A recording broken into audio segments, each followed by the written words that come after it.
right now on Fox 5 News at 10. Well, the outcome of the presidential election obviously has plenty of families divided about politics.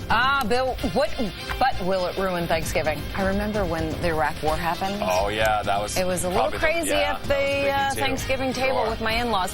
How to keep the topic off the table this year? The flip side, that dinner it's was not delicious. possible. Thanksgiving and family drama, two things that almost always go together, but this year the deep political divide may take things to a whole new level. So what do you do if you have both Trump and Hillary supporters in the family?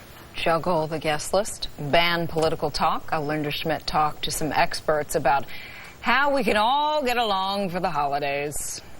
What are you anticipating for the holiday? Silence.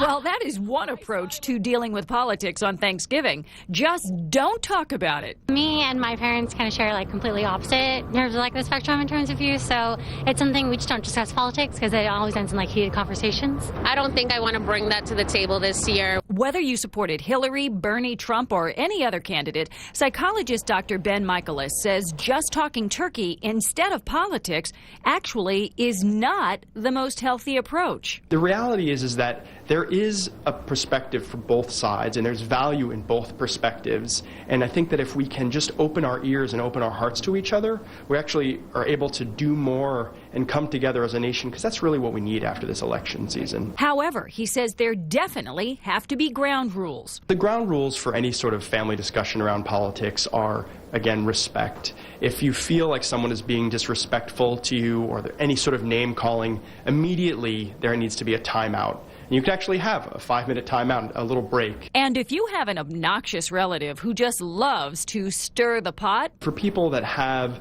families that are particularly contentious or disrespectful, in those sorts of sort of extreme cases, I do think that maybe making different plans, having a Friendsgiving instead of a Thanksgiving may be a good alternative. I go to a friend's house, and she is a diehard Trump supporter, and I am not, so it's going to be very interesting. Okay. We've already battled a little bit on Facebook about it, but I'm still invited. I think that it's definitely a hot topic, and it will probably be discussed. My family gets pretty heated during the holidays anyways. We're definitely not going to be talking about the election. We have other things to argue about besides the election. She comes from a typical American family. They have a lot more to argue about than just politics on any given day. Experts also say one good idea, too, when you're getting together with the family, especially on the holiday because it's very emotional, limit the alcohol intake. That could definitely help.